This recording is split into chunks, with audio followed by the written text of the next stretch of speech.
Hello दोस्तों, आज मैं आपको सुनाने वाला हूँ माँ की ममता, एक दिल छू लेने वाली कहानी। दापुर नाम का एक छोटा सा अविकसित गांव था। गांव का विकास नहीं मतलब गांव में रहने वाले लोगों का विकास नहीं। इस गांव में कुछ 3-4 परिवार थे जो थोड़े बहुत खानदानी थे। बाकी सब मेहनत मजूरी करके अपना जीवन गुजारते थे। इसी गांव में दीना नाम की एक विधवा औरत रहती थी। रहने के लिए छोटा सा घर था। 2 बच्चे थे, शायद एक 5 साल का और दूसरा 3 साल का होगा। दीना का पति बहुत मेहनती था। वो दीना को किसी चीज़ की कमी महसूस नहीं होने देता था या कैसी भी हालतों में साथ नहीं छोड़ता था। कैसी भी परिस्थिति हो, दोनों साथ मिलकर सामना करते थे। पर कौन जाने किस पर कौन सा अनर्थ कब आ जाए।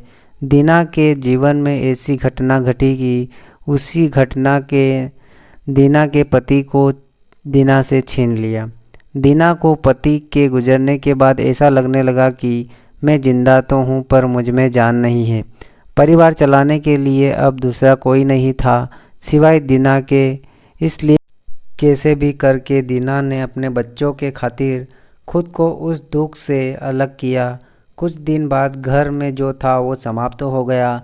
अब खुद क्या खाए और अपने छोटे बच्चों को क्या खिलाए, ये समस्या उसके सामने खड़ी हो गई। बच्चों के लिए दीना को अभी कुछ काम करना ही था।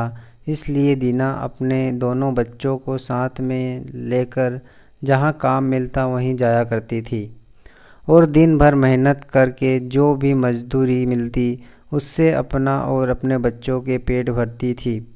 ऐसा ही समय बीतता गया और चलता रहा। लेकिन एक दिन दीना को शरीर में थोड़ी कमज़ोरी महसूस होने लगी।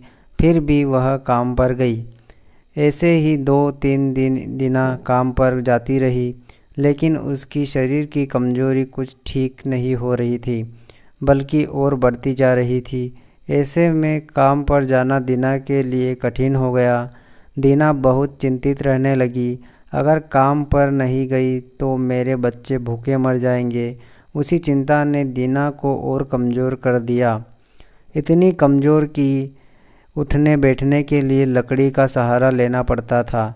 इस कारण उसके बच्चे भूखे मर रहे थे। खाने को कुछ न मिलने के कारण और अपने बच्चों को भूखे मरते देखकर वह लकड़ी की सहायता से आज यहाँ से कुछ मांगा तो अगले दिन दूसरे ओर से कुछ मांग के अपने बच्चों को खिलाती, पर खुद भूखी सो जाती थी। ऐसे ही एक दिन वह खुद जा न सकती थी, इसलिए अपने बच्चों को समझा के खाने के लिए कुछ मांगने के लिए गांव में भेज देती है। कुछ समय बाद बच्चे 2 चपाती और थोड़ी सी सब्जी लेकर लौटते हैं। 2 चपाती से 3 जन कैसे तृप्त होंगे, इसलिए वे 2 चपाती दोनों बच्चों को खिला देती है। वह बरसात का समय था। बिजली न होने के कारण घर में अंधेरा छाया हुआ था।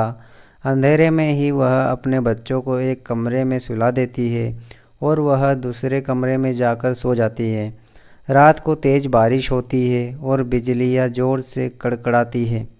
दीना को थोड़ी आराम मिलती है, इसलिए वह गहरी नींद में पड़ जाती है।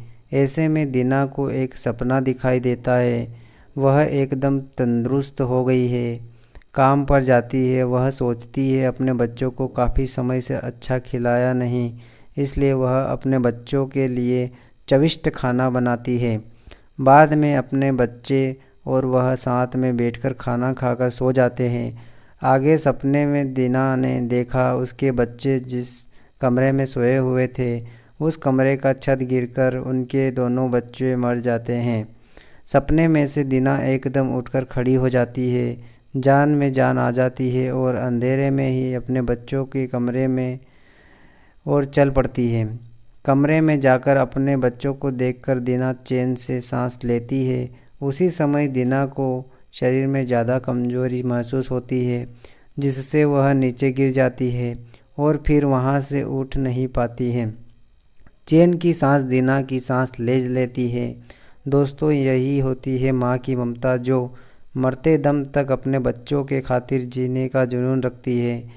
दोस्तों, यह छोटी सी कहानी आपको कैसी लगी, अपने विचारों को हमारे साथ ज़रूर शेयर करें। धन्यवाद।